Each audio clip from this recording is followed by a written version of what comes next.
अस्सलामुअलैकुम, मैं Mohammad Rizwan, you are watching my YouTube channel. आज से हम शुरू करने लगे हैं डेवलपमेंट की एक नई सीरीज़, जिसमें मैं आपको सिखाऊंगा रिएक्ट जेएस के ज़रिए किस तरह से हम एप्लीकेशन बना सकते हैं और एप्लीकेशन डेवलप करना, कोडिंग सीखना। ये एक फ़न है और बहुत मज़ा आने वाला है इस पूरी सीरीज़ में। जो नए लोग हैं जो सीखना चाहते हैं रिएक्ट जेएस, तो इंशाल्लाह उनके लिए ये बहुत हेल्पफुल वीडियोस साबित होंगी। तो हम शुरू से शुरू करते हैं कि कौन कौन सी चीज़ें हमें चाहिए एक एप्लीकेशन को डेवलप करने के लिए या रिएक्ट जेएस सीखने के लिए। तो सबसे पहले हम चलते हैं जी न्यू टैब पे। यहाँ पे मैं क्लिक करता हूँ नोड जेएस। आपने सबसे पहले ये नोड जेएस पे जाके इसको इंस्टॉल कर लेना है। यहाँ पे इसका लेटेस्ट वर्जन कोई भी इंस्टॉल कर लें, जो भी यहाँ पे मिले। आप नोड जेएस का 22.14.0 वर्जन इस वक्त मैं वीडियो रिकॉर्ड कर रहा हूँ, तो आप इसको डाउनलोड कर लें, या कोई भी जब भी आप देखें तो ये डाउनलोड करके इसको इंस्टॉल कर लें। इंस्टॉल करना बहुत आसान है, जस्ट नेक्स्ट पे क्लिक करना तो ये इंस्टॉल हो जाएगा। उसके बाद आपने अगर पहले किसी CMD टाइप एप्लीकेशन डेवलपमेंट पे काम किया है तो ठीक है, अदरवाइज़ मैं आपको कम्प्लीटली गाइड कर देता हूँ कि ये किस तरह से इंस्टॉल करना है। सबसे पहले आपने पहला काम कर लिया कि नोड जेएस को इंस्टॉल कर लिया। दूसरे नंबर पे आपने VS कोड, एक टेक्स्ट एडिटर, VS कोड के नाम से एक टेक्स्ट एडिटर है, जिसमें हम प्रोजेक्ट को ओपन करेंगे इंस्टॉल करने के बाद और सारी कोडिंग करेंगे। तो ये VS स्टूडियो कोड के नाम से एक सॉफ्टवेयर है, इसको आप डाउनलोड कर लें। मैंने इसको ऑलरेडी डाउनलोड करके इंस्टॉल कर लिया।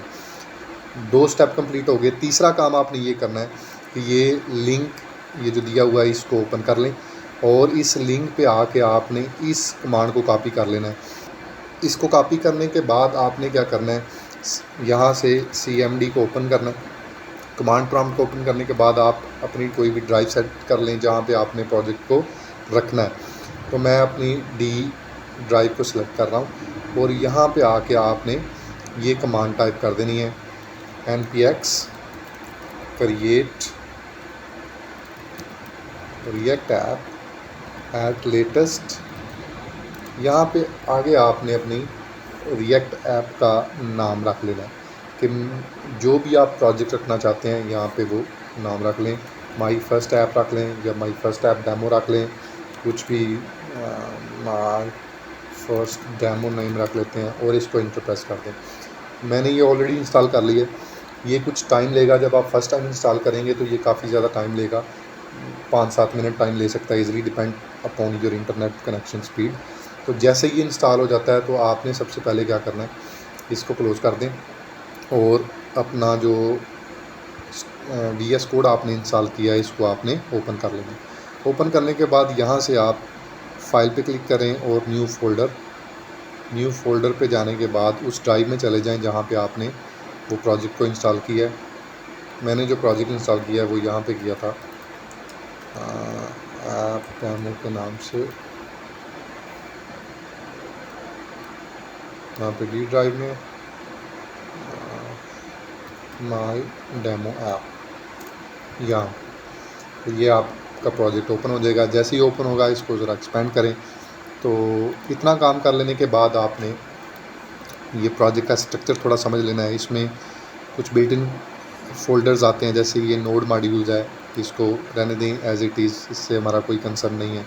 उसके बाद पब्लिक में आ जाएं। पब्लिक में फेविकॉन के नाम से एक आइकॉन होगा और एक index.html और एक लोगो है। ये बाय डिफ़ॉल्ट चीज़ें मिलेंगी। इसी तरह से ये मैनिफेस्ट है, कुछ सेटिंग्स हैं, यहाँ पे प्रोजेक्ट का नाम होगा और आइकॉन्स की सेटिंग होगी और डिफरेंट इस तरह की चीज़ें आपको मिल जाएंगी। उसके बाद ये सोर्स वाला फ़ोल्डर है, ये इंपॉर्टेंट फ़ोल्डर है, इस पे हमने काम करना है। और इससे पहले भी अगर आप यहाँ पे देखें तो package.json के नाम से एक फ़ाइल है, इस पे ऊपर क्लिक करें तो आपके प्रोजेक्ट का नाम यहाँ पे आ जाएगा, आपके वर्जन आ जाएगा रिएक्ट जेएस का।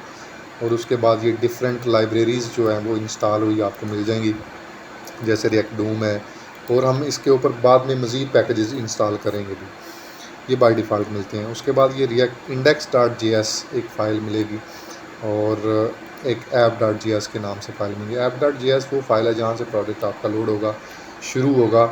चलिए मैं इसको स्टार्ट करके दिखाता हूँ कि ये किस तरह से काम कर रहा है। यहाँ पे आपने क्या करना है,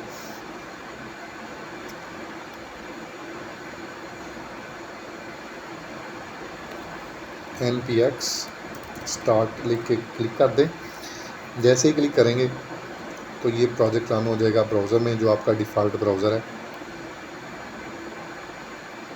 ये देखें यहाँ पे ये प्रोजेक्ट रन हो गया है। तो ये एक बेसिक स्ट्रक्चर है जो एक टेम्पलेट हमें बना बनाया मिलता है। इसको हम बाद में चेंज करेंगे, लेकिन अभी के लिए बिल्कुल थोड़ा सा मैं काम करके दिखाता हूँ ताकि आपको पता चल जाए।